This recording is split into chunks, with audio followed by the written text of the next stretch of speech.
자, 우리나라 재계에서 승부사 하면 딱 떠오르는 인물이 있죠. 네, 바로 하나그룹의 김승현 회장입니다. 오늘은 이 김승현이라는 인물, 그의 승부수, 그 모든 것을 한번 제대로 파헤쳐 보겠습니다. 이야기는 2015년으로 거슬러 올라갑니다. 당시 서울, 그러니까 세계에서 제일 큰 면세점 시장에서요, 새로운 사업권을 따내기 위한 이건 말 그대로 전쟁이 터진 겁니다. 아니, 이름만 들어도 쟁쟁한 기업들이 있죠? 롯데, 신세계 같은 유통 공룡들이 전부 다 이 싸움에 뛰어들었어요. 다들 이 황금알을 낳는 거위를 차지하려고 눈에 불을 켰던 거죠. 그런데 이 싸움에서 하나는요, 솔직히 말해서 명백한 언더독, 그러니까 약자였어요. 덩치도 훨씬 작았고 면세점 운영 경험이라고 해봐야 제주도에서 작게 운영하던 게 전부였으니까요. 누가 봐도 이건 좀 게임이 안 돼 보였죠. 자, 이렇게 불리한 상황이면 어떻게 해야 할까요? 판을 완전히 뒤집어 버릴, 정말 아무도 예상 못한 한 방이 필요했던 겁니다. 그리고 김승현 회장은 그 비장의 카드를 찾아내고야 맙니다. 그게 뭐였냐면요, 바로 63빌딩이었습니다. 네, 그 63빌딩 맞아요. 그룹의 심장이나 다름없는 그 상징적인 건물을 면세점 부지로 통째로 내걸어버린 거예요. 와, 정말 모두가 경악을 금치 못했죠. 바로 이 한 수가 김승현이라는 인물의 승부사 기질을 가장 잘 보여주는 대목이라고 할 수 있습니다. 근데 이게 정말 기가 막힌 한 수였던 게, 생각해보세요. 63빌딩은 이미 외국인 관광객들한테는 골드바라고 불리면서 꼭 가봐야 할 랜드마크였거든요. 여기에 더해서 노량진 수산시장, 여의도 축제까지 있는 새로운 관광벨트를 만들겠다, 이런 거대한 그림을 제시한 겁니다. 결과는 대성공이었죠. 자, 그런데 대체 왜, 어떻게 이런 엄청난 도박을 할 수 있었을까요? 그 이유를 알려면 우리는 그의 시작, 그 출발점으로 시간을 거슬러 올라가 봐야 합니다. 김승현 회장이 처음부터 탄탄대로를 걸었던 건 아닙니다. 오히려 정말 비극적인 사건 때문에 거의 떠밀리듯이 총수 자리에 오르게 됐어요. 그 당시 끔찍했던 이리역 폭발 사고 때문에 그룹 전체가 엄청난 위기에 빠져 있었거든요. 그런데 그런 상황에서 창업주였던 아버지마저 갑자기 돌아가신 겁니다. 결국 29, 정말 젊은 나이에 그룹의 모든 것을 책임져야 하는 운명을 또 안게 된 거죠. 근데 막상 자리에 앉고 보니 주변에는 온통 아버지와 함께 일했던 원로 경영진들 뿐이었어요. 전직 장관 출신도 있고. 다들 그를 그냥 경험 없는 어린애 취급을 한 거죠. 그 불신과 의심의 눈초리 속에서 정말 외로운 싸움을 시작해야 했습니다. 그래서 그는 살아남기 위해서, 그리고 인정받기 위해서 스스로를 완전히 바꿔야 했습니다. 우리가 아는 그 카리스마 넘치는 올백머리 있죠? 또 일부러 옆머리를 하얗게 염색해서 더 나이 들어 보이게 하고, 이 모든 게 그냥 멋으로 한 게 아니었어요. 이건 내가 너희를 이끌 리더다 라는 걸 보여주기 위한 아주 치밀하게 계산된 생존 전력이었던 셈이죠. 바로 이런 경험들이 그의 리더십 스타일을 만든 겁니다.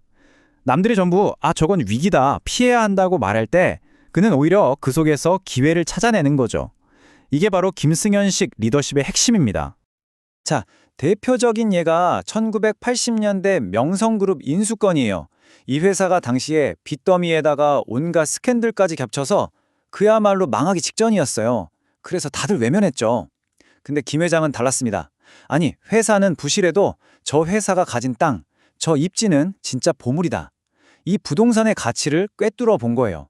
그리고 가감하게 인수해서 지금의 하나 리조트로 키워낸 겁니다. 대단하죠? 하지만 그의 승부사 인생에서 정말 가장 크고 가장 결정적인 승부는 바로 IMF 외환위기 때 찾아옵니다.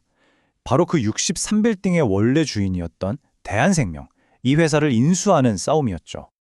이 인수전 과정이요, 정말 한편의 영화 같아요. 원래는 LG그룹이 가장 유력한 인수 후보였거든요.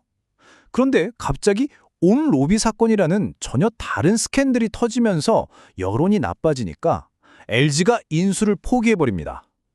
그래서 판이 어떻게 됐냐? 바로 김승현의 하나, 그리고 미국의 거대 보험사 메트라이프, 이 둘의 맞대결 구도가 만들어진 겁니다. 여기서 두 회사가 내건 조건이 정말 하늘과 땅 차이였습니다. 메트라이프는 혹시 나중에 손실 나면 정부가 다 메꿔달라. 우리는 절대 손해 안 본다. 이런 안전장치를 요구했어요. 그런데 김승현 회장은 정반대였죠. 부채? 우리가 다 떠안겠습니다. 10년 안에 반드시 정상화시키겠습니다. 이건 우리나라 토종보험사를 지키는 일입니다. 이렇게 애국심에 호소하는 전략을 쓴 겁니다. 결국 정부는 누구의 손을 들어줬을까요? 바로 한화였습니다. 이 대한생명 인수는 단순한 M&A 그 이상의 의미를 가집니다. 여기서 그의 경영 철학의 핵심이 드러나거든요. 바로 그 유명한 신용과 의리의 리더십입니다. 사실 이 IMF 위기 때 김 회장은 정말 뼈아픈 결정을 하나 더 내려야 했습니다. 그룹에서 알짜배기 계열사, 그러니까 돈을 아주 잘 벌던 한화에너지를 눈물을 머금고 팔아야 했던 거죠. 그런데 놀라운 건 이 회사를 파는 과정에서 그가 가장 중요하게 생각했던 게 매각 가격이 아니었다는 겁니다. 뭐였을까요? 바로 직원들의 일자리였습니다. 그래서 직원들 전원 100% 고용을 보장해달라, 이걸 인수 조건 첫 번째로 내걸었어요. 심지어 거기서 끝이 아니라 나중에라도 한화로 돌아오고 싶은 직원이 있다면 마지막 한 사람까지 다 받아주겠다고 약속까지 했습니다. 그리고 이건 정말 대단한데요. 회사를 떠나서 현대 쪽으로 간 직원들한테 명절 때마다 편지를 보냈다고 해요. 저는 당신을 잊지 않습니다. 기억하고 있습니다. 이렇게요. 이 일화는 나중에 김대중 대통령이 가장 모범적인 구조조정 사례라고 직접 칭찬할 정도였습니다. 자, 이렇게 과거의 위기를 기회로 바꿔온 승부사 김승현. 그의 도전 정신은 지금도 전혀 식지 않았습니다. 이제 그의 배팅은 미래를 향하고 있습니다.